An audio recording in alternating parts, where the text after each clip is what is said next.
I'd want my dad to come save me. I'd want my dad to come get me out of this situation. I want my dad to be at my games. I want my dad to be here. I'd want my dad to do all of these things that I thought a dad should do. But I was alone. And I became the father that I wanted. I became the father that I needed. That doesn't mean I don't make mistakes, but my kids are starting at a different point. Which isn't that the goal of creating generational wealth and knowledge? My kids have a better starting point than I did. So the goal is I also teach them, right? I teach them how to catch the fish, even though they're not forced to catch the fish the same way I was, so that they can give their kids something different. Shit, I'm about to go wait in this place when you dropping the bass in. The beat is at the streets of awaken. I'm making to break my foot off of somebody's ass. I'm waiting for someone to say my name so I can annihilate them. Okay, then. Everyone was screaming the rape when I was kicking at the gate till it caved in. Belly scraping by, but now I'm paid. Look at the paper I raked and I'm caking like Jay-Z and Drake. And I hate when people say that I ain't killing shit. The game is my playpen. I punch you in the face and end up breaking your break bands. I'm far from Hollywood. I'm posted up at the days in. Even though the industry say I'm the latest sensation. Drop the stuff at the board show. Becoming complacent. Mama saw me on TV with just a bum in the basement. You a Captain Saber, who you What up, everybody? You Control You podcast. What am I most grateful for? I'm grateful for life, man. I'm grateful for my family. I'm grateful for God. I'm grateful for my boys, my friends. I'm grateful that my brothers were introduced as some of the most influential Black men in the state of Wisconsin. Everyone should shout out Corey for that. He's doing the damn thing, and Bacall, DJ Payne 1. So they killing it. Man, I'm just grateful for life overall, man. That's how we do. So I know last week I talked about coming back to the book. I wanna let the book cool off a little bit. I thought about it. We dove pretty heavy into the book last week. So this week I want to talk about the moment you realize no one is coming, right? And that's an interesting moment for a lot of people. And people handle it, in different ways. So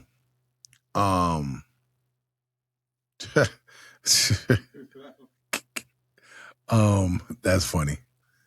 So first off,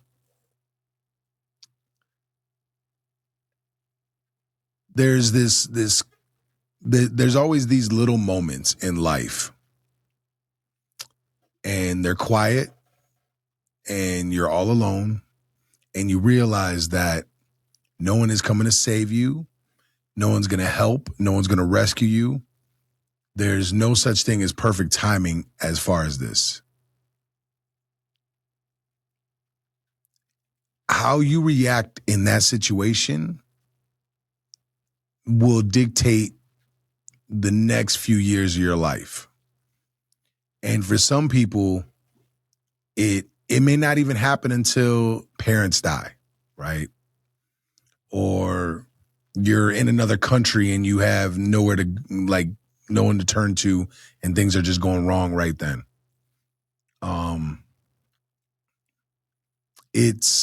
It's an eye-opening experience, realizing that you have no one to turn to. But that's how life really is, especially for men, right? If you can recognize that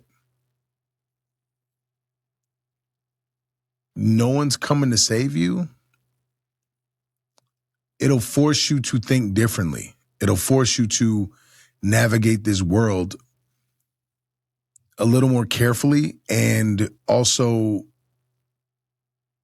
using your head, if that makes sense.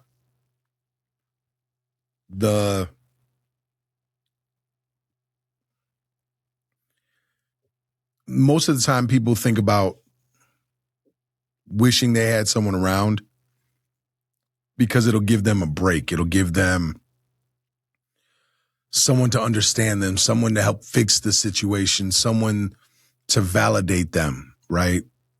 But you don't need any of that stuff. Doesn't mean that it's not nice when it comes along, right? But you don't need it.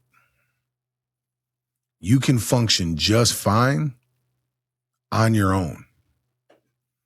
And that doesn't mean that you shouldn't get married and shouldn't have kids and shouldn't do all this. I'm not saying all that. But especially for men, understand that when you decide to do these things, the responsibility is fully on you. I say it all the time. Heavy is the crown, right? That crown is really heavy. And the crown doesn't get lighter, right? You just become stronger at carrying it. And there's nobody that can help you carry that thing. Like what I think about when I think about my son is right now, he's learning lessons on how to carry the crown.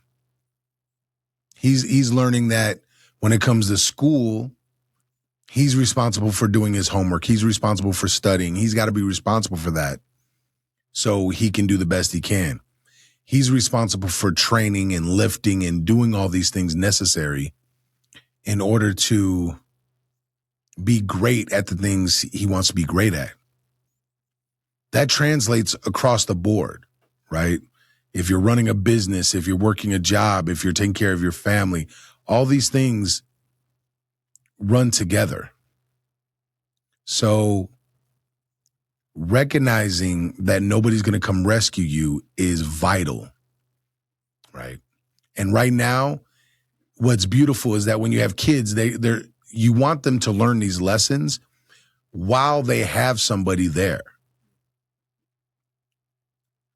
So it's like they're learning to be alone and do their things, knowing that you're there. That way, when they get old enough, they can rely on themselves. And when you're not here anymore, they'll have it. I talk about sometimes how the scene in the Black Panther, in the first one, where T'Challa goes to the spirit realm and he's speaking to his father, and he's like, I don't know if I'm ready. I don't think I'm ready. And his father just says straight up, if you're not ready, then I didn't do my job, essentially. Everything I've done is to prepare you for this moment. That's huge.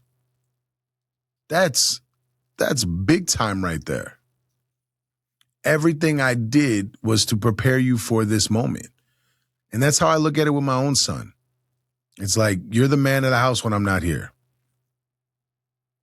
It's on you. You are going to be responsible for everybody. I'm responsible for my daughter, my ex-wife, my daughter's mom, my wife, my son, all my students, the other two people that run a business inside of mine, like their families. When I think about this, I literally have 100+ people that I'm responsible for, that my decisions could affect them. That crown doesn't get lighter. that doesn't get lighter. When I think about Corey, if he makes the wrong move and the studio doesn't run, he's got other people that are running businesses out of this, running podcasts, doing different things. He could always rebuild, but heavy is the crown. And so that's what you want. You want that responsibility. You want that, I don't even call it a burden. You just want that opportunity to step up. It's the fourth quarter, 2 minutes left. You want the ball or not? Because it's on you, 100%. Once you realize that it's on you and just on you, you no longer become the victim to your situations. You're no longer just waiting around trying to figure it out. You're doing things to figure it out. You're making the right moves to figure it out. And it's a freeing feeling, to be honest with you. One of the dopest things I ever heard was 50 Cent. He said, he was like, I couldn't run away. Who was I going to run to? Who was I going to run to? And it made him an animal. He's always down for the beef. Oh, you want to talk? We can talk. You want to throw hands? We can throw hands. Whatever you want to do. I like that. That's a dog mentality. And I'm talking about this because I believe we live in a society where not enough people are following that code, where they're not looking at life that way. And it's like, don't wait until you have to look at life that way. Like, for me, it was forced upon me early on. I didn't have a choice. I wasn't given the same protection that I'm given to others. I wasn't given the same opportunities as I'm able to give others. That's why I find it so important to give people those opportunities. Right? It's on me.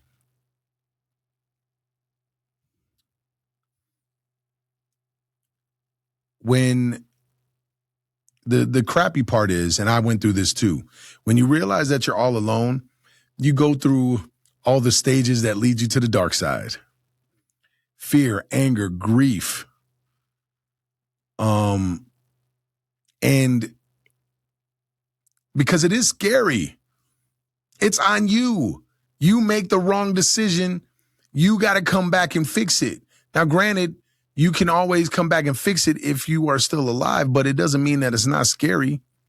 You don't know if you're about to step off the cliff and fly, or if you're about to fall straight to your death right in that moment. And it cripples some people. It paralyzes them sometimes and makes them feel like they can't do anything with their life. And that's a real tough situation to be in, yo. And because of that fear, you get angry and irritable and stressed and all this stuff. And it's like, there's a process of dealing with it. It's like, and during that time, you're looking at everything like a burden. You're looking at it like it's too much. It's too much to carry. And I'm telling you that you don't have to look at it that way. You don't have to treat it like it's a burden.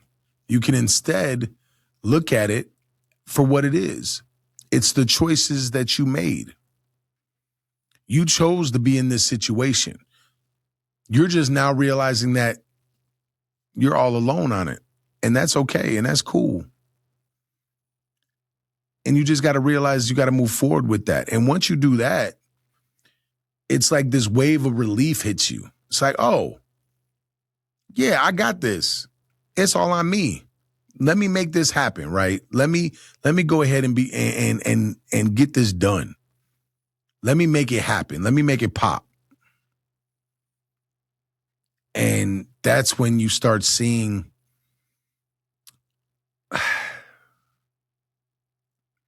things change in your life. Opportunities all of a sudden start coming because you're working. You're putting in the time, the effort, right? And you no longer make excuses for what's going on. And you are able to function differently. And you got less time for bullshit from other people. You don't want to deal with the BS. You don't want to deal with what they're talking about. You don't want to deal with the whining of it. It's like, would you stop being a victim?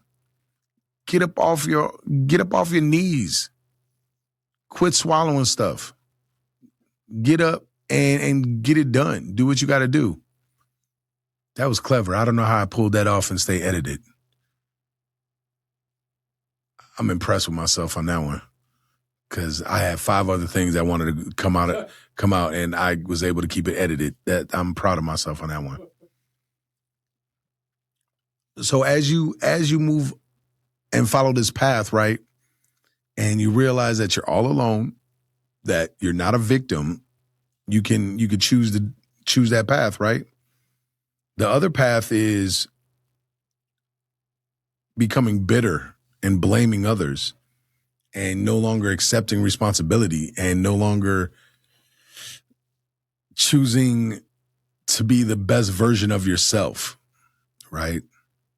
And that's going to put you in a really bad situation. I know people like this. I know people that life is going, tragic things happen to them, right? Horrible things happen to them. And they're stuck in that moment. They're just stuck. And they're blaming everybody else for all their problems. And how do you function? How do you move? How can you move forward? That moment is done. The pain's already going to be with you. So what, you're going to keep blaming others and keep being a victim just because? Got to walk that path because nobody's going to save you. Nobody's going to rescue you. And it's, I don't know. It's mind-blowing when I think about it.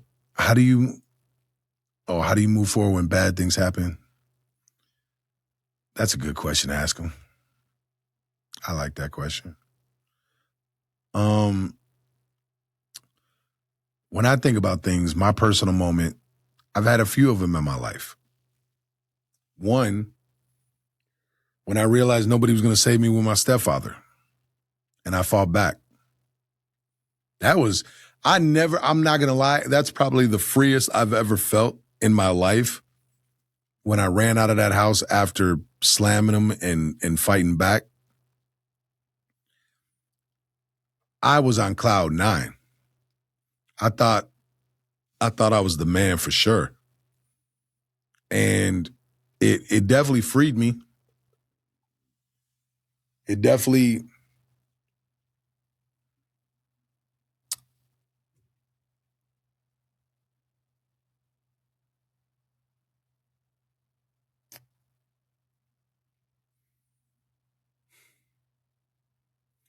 it felt like the chains that have been locking me down were gone.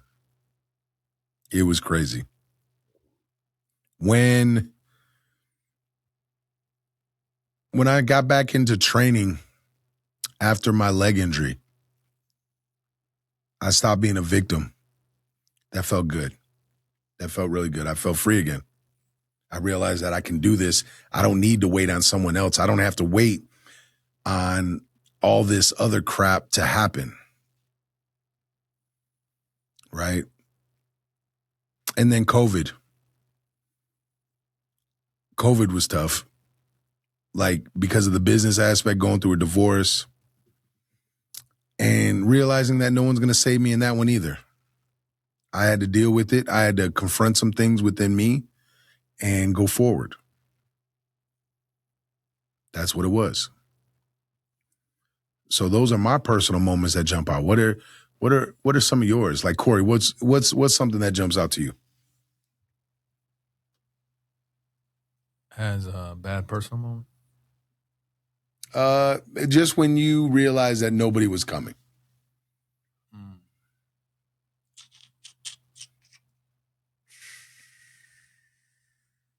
In college?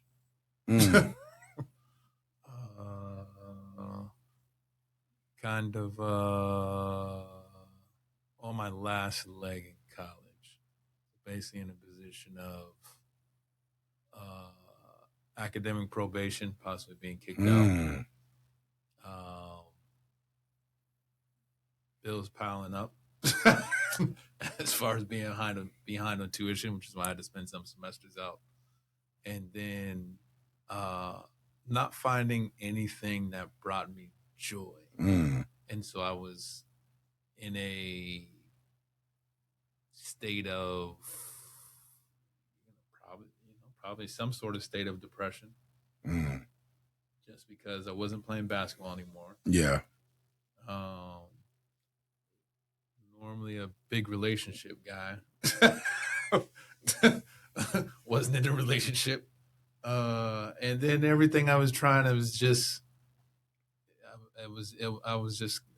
coming up zero. I just wasn't able to, felt like I wasn't able to stack any wins. Ooh. And so it was like, man, if I get kicked out, man, I'm going to get it from my parents. Yeah. What does that say about me that I came up here to this school and then I couldn't hold water because I've been on academic probation for 3 out of the first 4 semesters? Yeah. What does that mean for my future moving forward? I'm not playing ball. I'm not doing anything that's actually of benefit to anybody else. Like community participation is before I started getting back into like community centers and things of that sort. So I was just lost. And so the only place I could go, and I was not even that heavy of a religious guy, was to the chapel. Ooh. Because on campus they had a chapel it was in the Union. And so I would go in there in between classes sometimes. Yeah. And just I've cried in there. But I was just looking for like anything. Yeah. Like a direction, a sign. What should I be doing, moving towards? What should I not be doing? Am I in the right place? Is all this for nothing? Like, yeah. Just some sort of direction. Yeah. But I figured out nobody was coming. Yep. There's no bailout plan. The bailout plan is me. And so I have to make a conscious decision of what I have to change. And I can't just talk about it. I have to put energy towards it and then deal with what comes as a result. Yeah. It's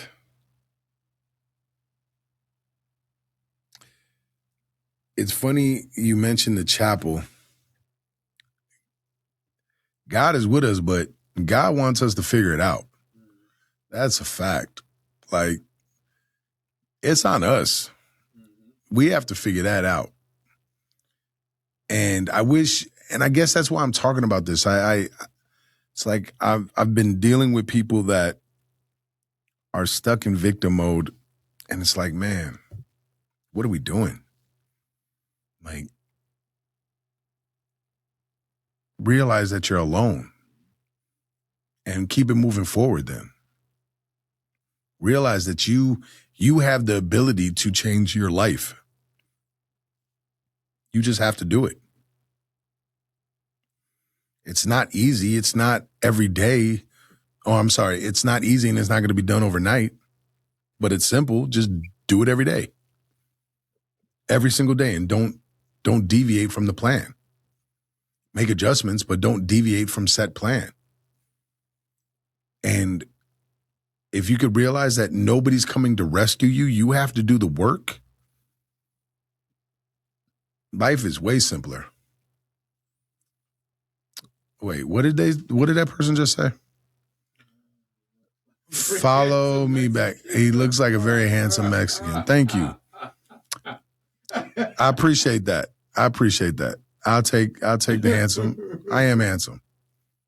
The boy is so handsome. I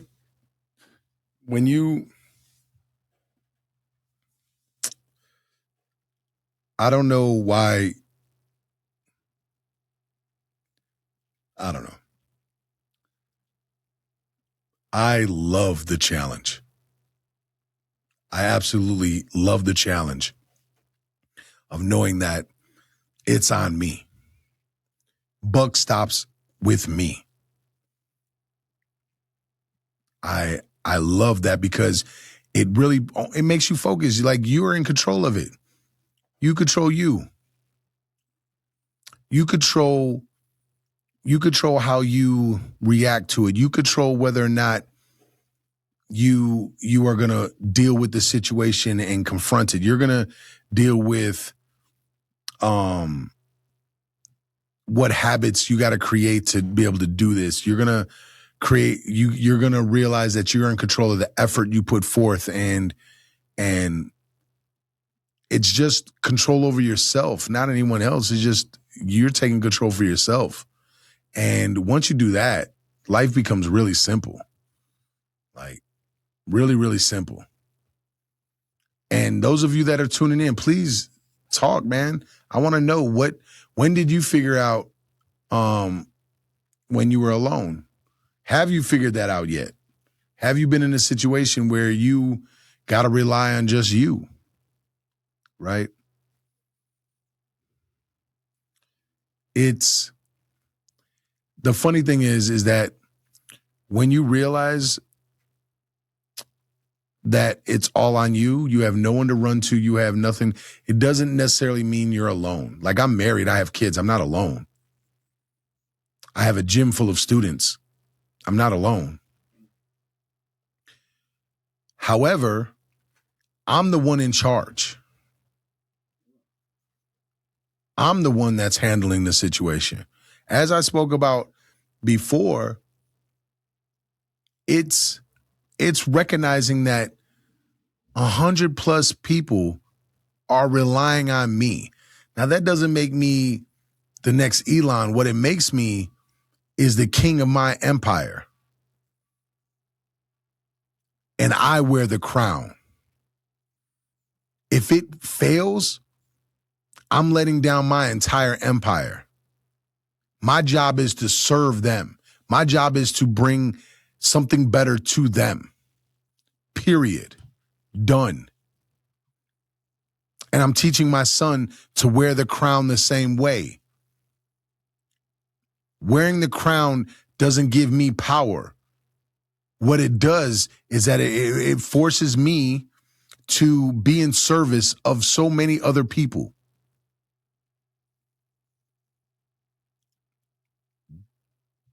My job is to serve. That's what I realized when I realized that no one is coming. I killed the boy to let the man be born. Game of Thrones right there, baby. When you realize that no one is coming to rescue you, right? That you got to deal with it, you're no longer a boy. You're a man. Who's that? The mask? I can't read that name. The Mastor says in that situation now. What's your situation, homie?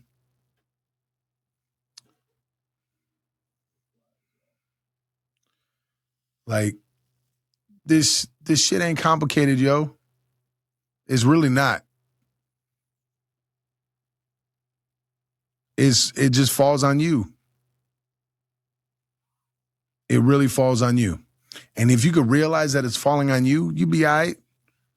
You're going to do just fine. You might mess it up. I can't tell you how many times I've messed it up. It's insane. But that doesn't mean that I'm failing in life. I just got to get up and do it again, and do it again, and do it again, and do it again. And that's where so many of y'all just stop. Y'all play the victim. Oh, why me? What is going on? If I only had this, and I get it, man. Like, I think sometimes, like, man, why can't I have a rich uncle? Why can't I have an uncle that just like, hey, 1.5, here you go. You know what I'm saying? Like, why wouldn't, like, of course. But how dope will it be when I create my own thing and I got 1.5? Maybe I'm that uncle. I become the uncle. Oh, man, dude, I see you running your business. I see you got everything in line. You've been doing it for 7 years. Here's 1.5, kid. Here you go. What, Unc? I can't take that from you. Yes, you can. Here you go. There you go. Give me 1%. 1% ownership in that business. Here's 1.5. Here you go. Because when I was a kid, oh, damn.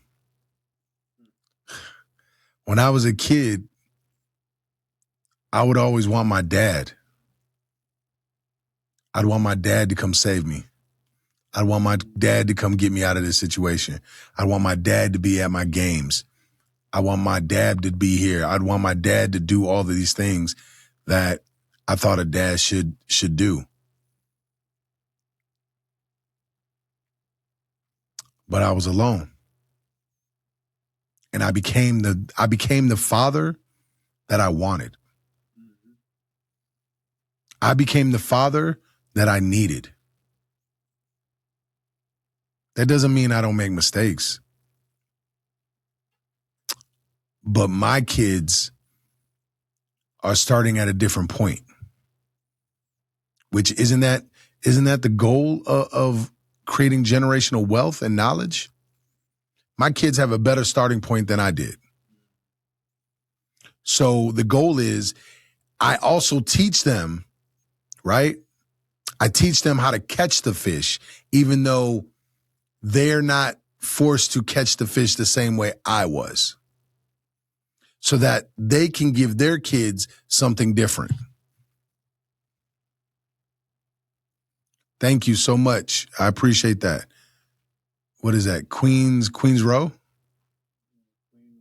Queen Row 09. Next level, I'm staying. I love this. Oh, man, I appreciate that. Like, my daughter has had one boyfriend. She's about to be 22. My son makes school a priority. He's not the greatest at it, but he makes it a priority. He practices. He works out. He trains hard. By the time he graduates high school, he's going to be 2 or 3 times the athlete that I ever could have wished to be. Right? And so he's going to graduate with better grades than me. He's going to be set up for college in a way that I never was. But even the way he deals with women, he's talking to a girl right now. That's what he says. He's talking to a girl. He doesn't want to get in a relationship because he doesn't think he's ready. Do y'all understand?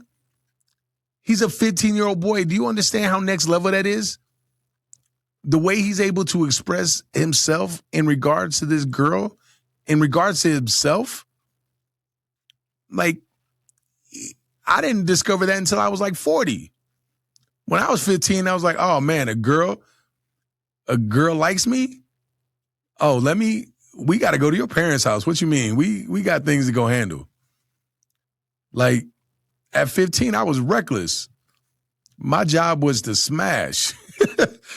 If I wasn't smashing the girl, I didn't see the point in talking. It's a waste of my time. My son is completely the opposite. I love it because I realized as I got older, it's not about that. It's not, man, I've been there, done that. It's not about that. Freestyle King says most men aren't ready. Most men aren't ready to be honest until they're established themselves.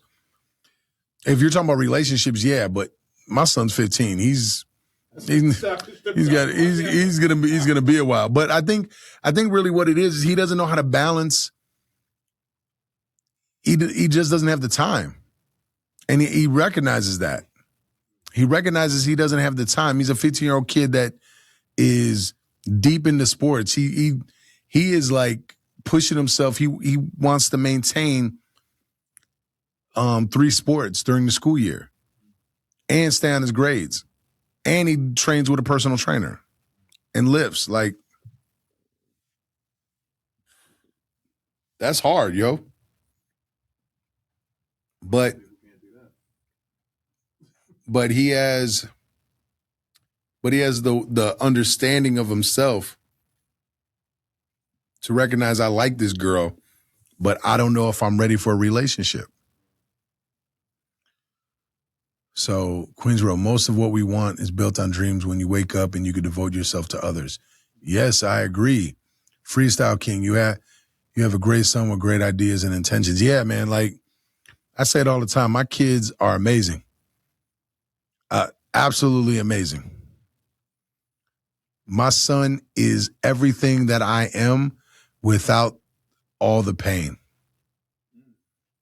My son reminds me of what I could be.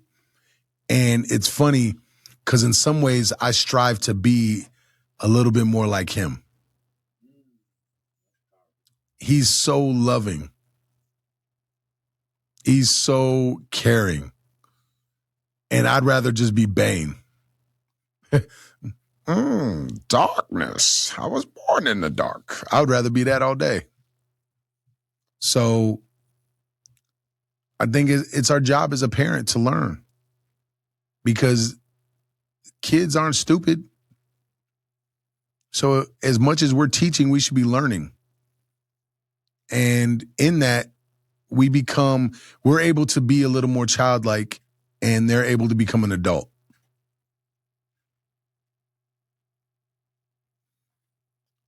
Oh, Freestyle King, thank you so much. I appreciate that. Freestyle King says, I have to friend you, King. You giving real gems. I appreciate that, man. I appreciate that. I don't know. I wish more people realize that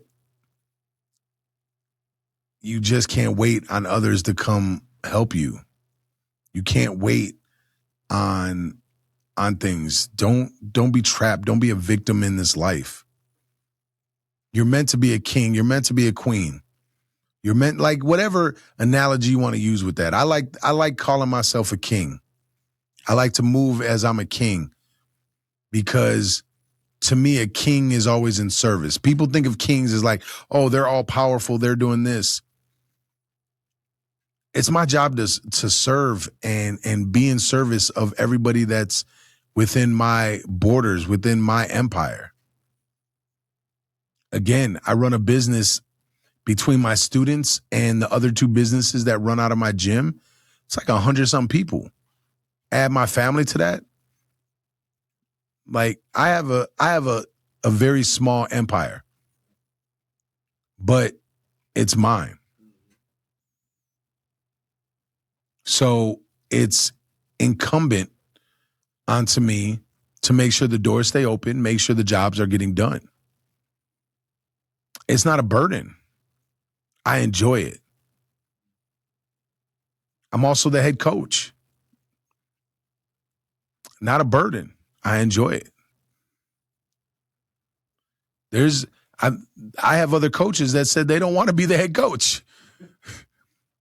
Like, that's a pressure they don't want.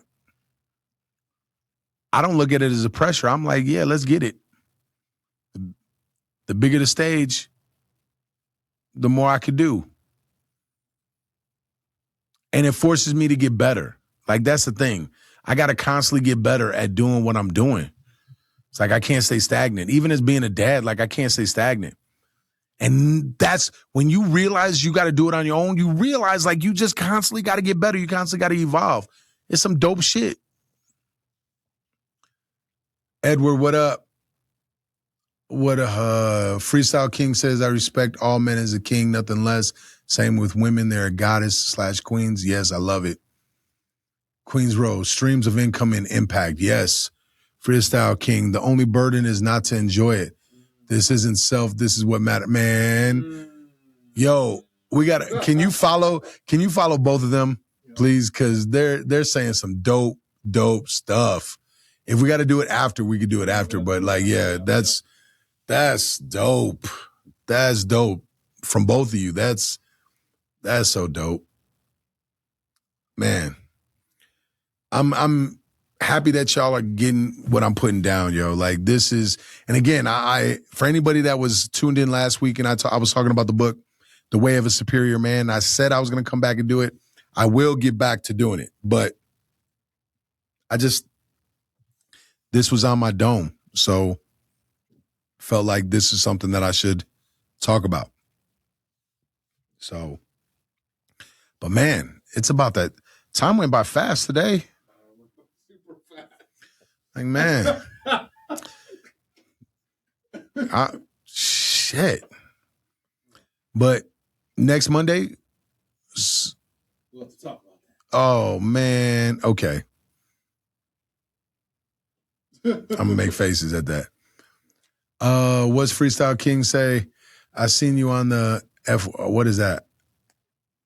And was like, let me stop in here. It's on my, for a reason, glad I did. For your, yeah.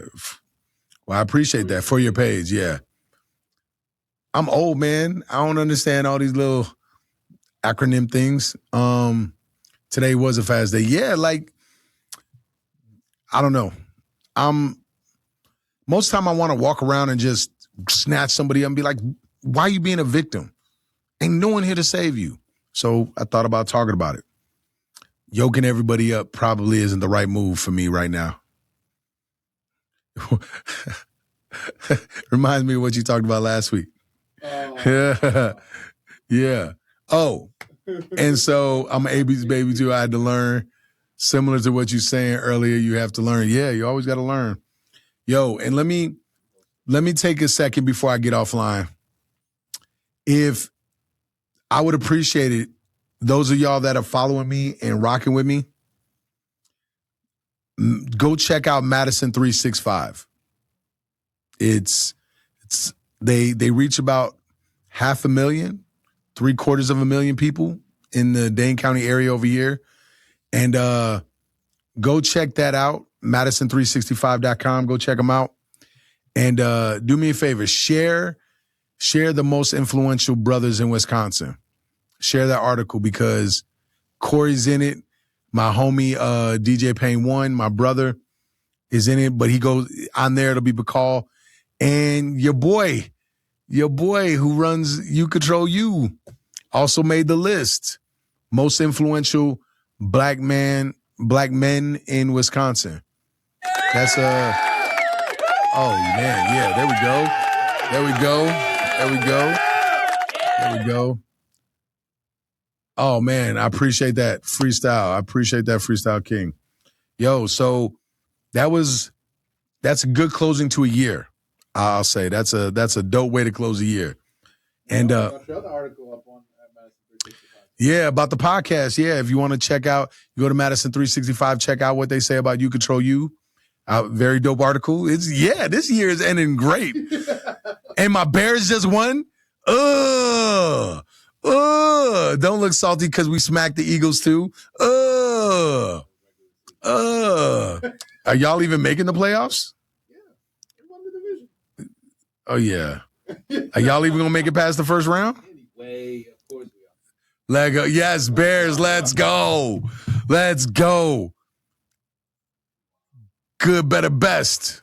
Never let it rest. The good gets better. Yeah. Oh, man. Oh, he says he's a 49ers fan for life. However, I bet the Bears to win the other night. Let's go. Hey, we about to play y'all like this week, aren't we?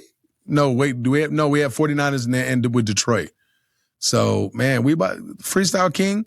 You're gonna have to tune back in. We're gonna have that little talk. We're gonna have to talk about it. I want Kittle to score a lot of points though, because I got him in fantasy, so I need him to score. But I need y'all to just lose.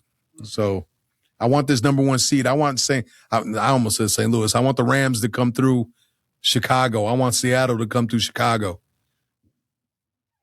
I want to see if these teams really about it. I promise, bro, I'm here for a long run. Oh, man, I got it. So, all right, y'all. It's time for me to head over to my gym, go teach these kids some Muay Thai. Man, You Control You. Appreciate y'all. Have a beautiful Christmas. Have a beautiful Happy New Year. If I don't see y'all beforehand, love y'all, man. Peace.